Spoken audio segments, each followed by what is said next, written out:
Good day, friends. Miloa here, and today I am with the author Sarah Neeson. She is the author of the Glamor Blind book series. I am super excited to get to talk with her and share her world with you. So, welcome, Sarah. Please take a moment to introduce yourself and tell us about your series.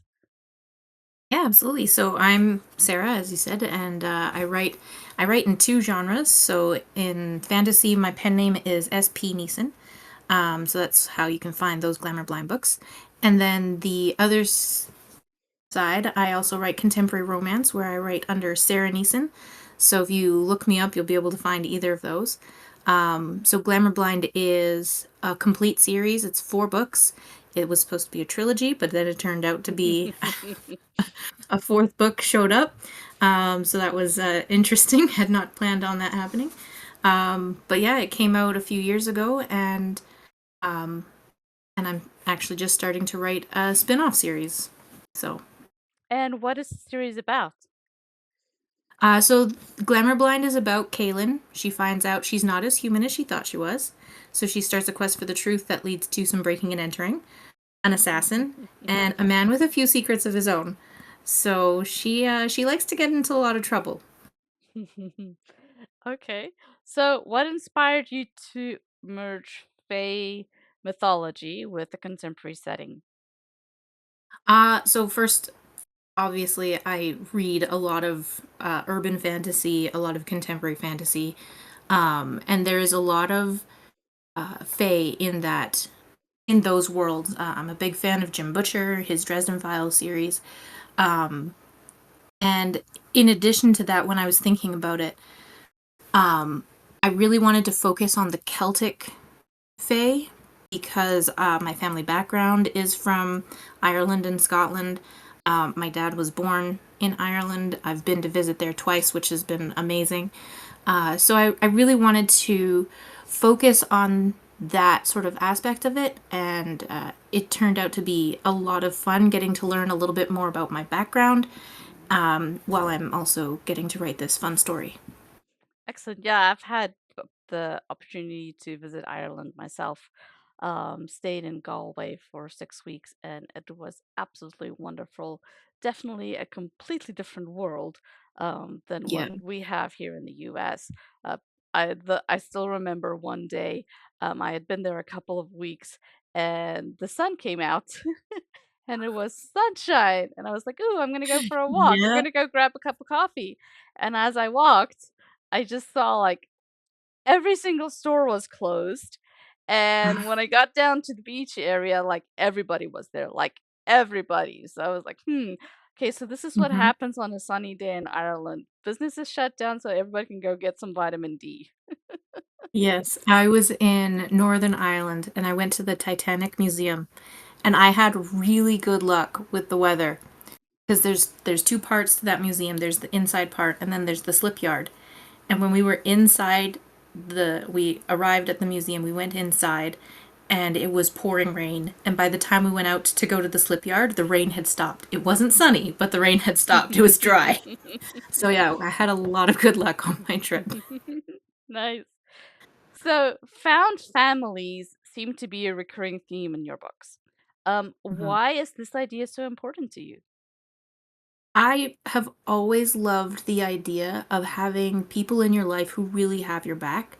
I've been lucky enough that I have a group of friends, which does include some real family. My two sisters are two of my best friends. Um, but then it also includes a few people who are my found family.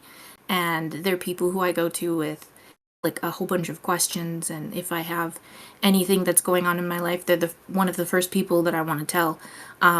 And it's just nice to know that you have that and that if you come from a family, I don't, like I said, I'm very close with my family, but if you come from a family where you're not as close with them, that you can build one yourself, I think that Mm. is a magical thing. And so it's something that I wanted to put in my books. You write romance as well in your storylines. So, how do you decide which romantic tension to pull on and explore, and which ones to just kind of like leave unresolved, maybe for down the line? Well, I think it's really character based. So when I was writing Glamor Blind, I had to think about things and the way that Caitlyn would sort of go through them. I knew that she's not going to be the kind of person who's going to let somebody in very quickly. So I had to make sure that um, in that series, there is a physical relationship before there's an emotional one because she doesn't know if she should trust Ronan. The answer is yes, she should, but she doesn't figure that out for much later. Um, so, but on the flip side, I also kind of understood Ronan's point of view as well, even though his point of view is not written in the book. I knew that for him, he met her and knew immediately that she was something special. And I understood the why behind it. And so I think that's for me when I'm coming up with a romantic arc. I always ask myself the question, why these two people? Mm. What is it that brings these two together? For Ronan, it was because Caitlyn is a very strong, like a very powerful Fae who wants to protect people. She wants to do the right thing for the right thing's sake, not for any other reason. And that's something he hadn't witnessed before. For Caitlyn, she lived a life where nobody really wanted to be around her. And part of that is because she finds out that she's changeling and humans just feel awkward around Fae because of the magic. So because she was in foster care, she moved from house to house, and she never had anybody that she could really rely on. And Ronan was always there for her to rely on. Mm. And when she kind of figures that out, that's when she realizes that actually he's somebody who she could spend her 3,000-year life with. Great. So you often touch on trauma, survival, redemption. You just mentioned being in foster. How do you handle these heavy themes in throughout your books? Again, it is very character specific. I always try to think about how the character will feel about things. Um, and sometimes that means trying to talk to somebody who has actually dealt with those issues before. Um, and just trying to stay true to who the character is, um, and what they've been through, and not trying to make light of things Mm. that really shouldn't be. One of the big themes in the series is prejudice. Um, I do mention that the Fae have different prejudices than humans do. Humans are prejudiced about certain things, unfortunately. Um, but for the Fae, it's all about class. And Mm. especially in that extra book that I wrote, which is from a different character's point of view, she has a lot of prejudice towards a certain group of people, the Fae who are half human and half Fae. And she kind of has to realize that these prejudices are not only not true, but they were put on her by other people. Mm. And so having that idea of questioning your beliefs, are you believing something because somebody told you it was true or because it actually is true? Mm. And I think that's an important thing to consider just in life in general. And so that's kind of what I wanted to show in these books.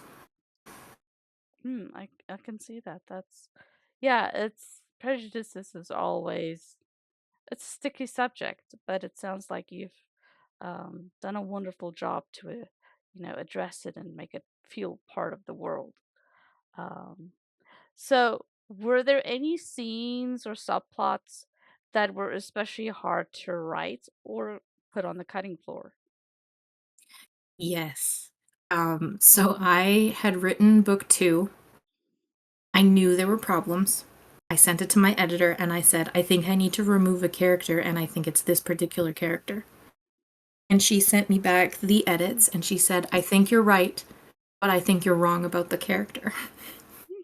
And so I had a few moments where I had figured she was wrong, that I didn't want to cut that character out.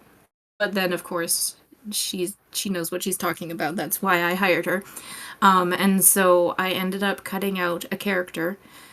Um, and it was because while I loved her as a character, I loved what she represented for the world.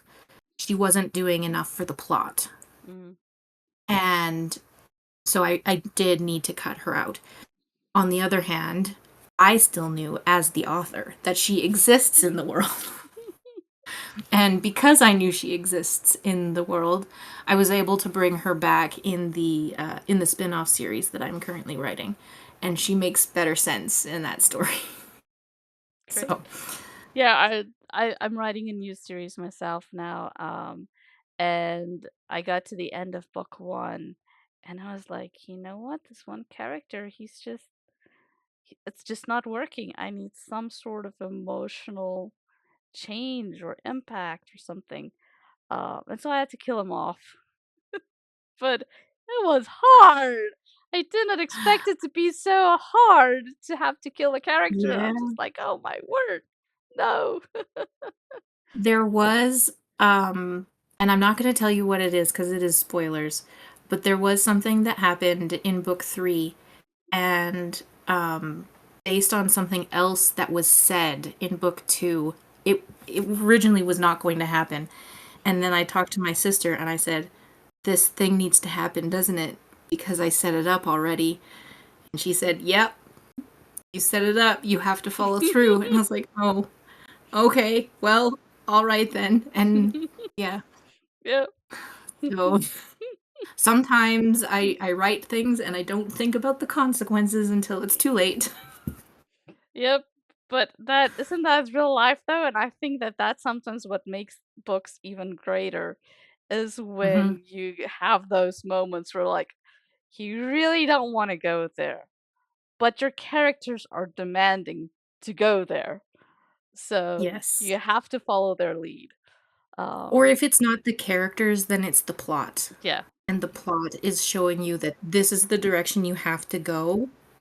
And I mean that's one of the reasons why I don't outline, because I know that once you outline, you tend to go off script anyways. Mhm. I get that. Yeah. I used to be a pantser, but I would take just way too long to write. So now I do the snowflake method, which Hmm. helps me brainstorm everything, get Hmm. everything roughly organized, but doesn't spell out the nitty-gritty. um, Yeah. which has been such a tremendous help for me. And now that I have kind of like these rough outlines and ideas of where I'm going, it's just so much easier. Plus, if you have to make a Hmm. change, it doesn't like you don't throw away half of the Yeah. half of Half the of the outline outline. that you spent forever outlining. Yeah, exactly, right. So, your narrative voice mixes a lot of grit and humor and vulnerability.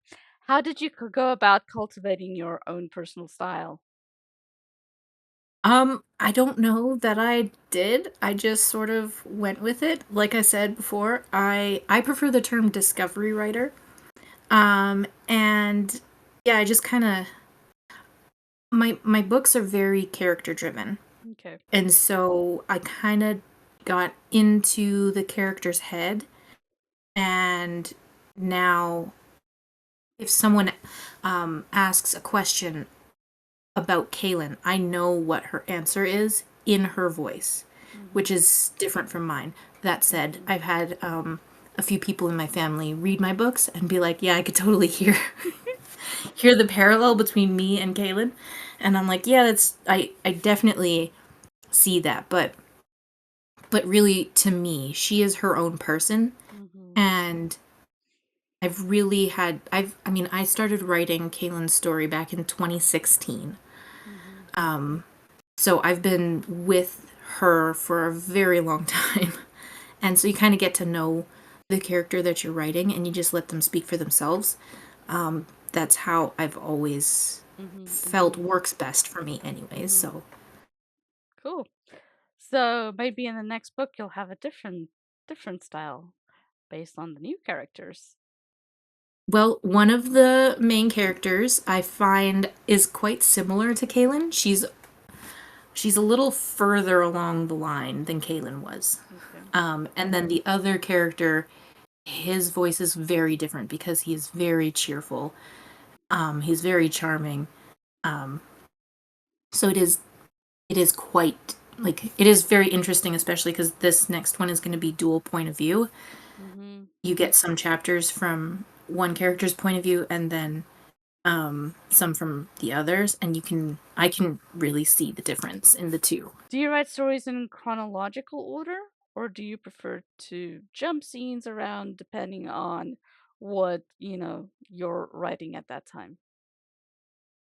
The answer is both. I do I do try to write chronologically, but if an idea comes to me for later in the story, I will not stop myself from writing it. I will write it out so that I have it somewhere. The other thing is, what's really helped me is I use a program called Scrivener. A Mm-hmm. lot of writers know what that is. And I also use the save the cat outline method. So I understand the structure that I'm trying to go with. And usually, when I come up with a scene, I kind of intuitively know where it's supposed to end up in the structure. And so I'll just put a new document in there in the right spot. I'll write out what I've got in my head. And sometimes it's as little as 50 words, and sometimes it's a whole scene.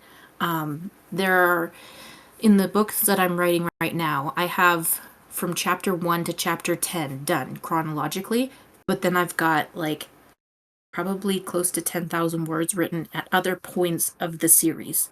So I've Mm-hmm. written a couple of scenes from book 3, a couple of scenes from book 2, and then a few from the end of book 1. So I do try when I'm actively writing a story to write it from beginning to end, but I find that if I stop myself, then I will either forget what that scene was and I'll never get back to it, or it will just stay in my head and it won't let me move forward for anything else. Mm-hmm.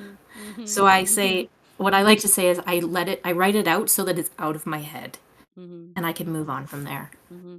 Well, that you just mentioned writing the series.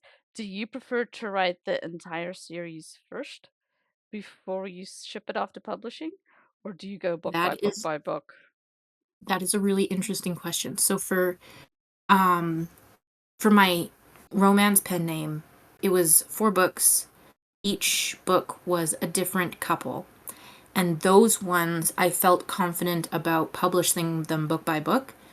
With Glamor Blind, I had to write the entire series first before I felt confident enough about the first book. Mm-hmm. And that's just the first draft. That's not getting everything ready for publication. Um, for this series, it's kind of going to be a mix of both, I think. Mm-hmm.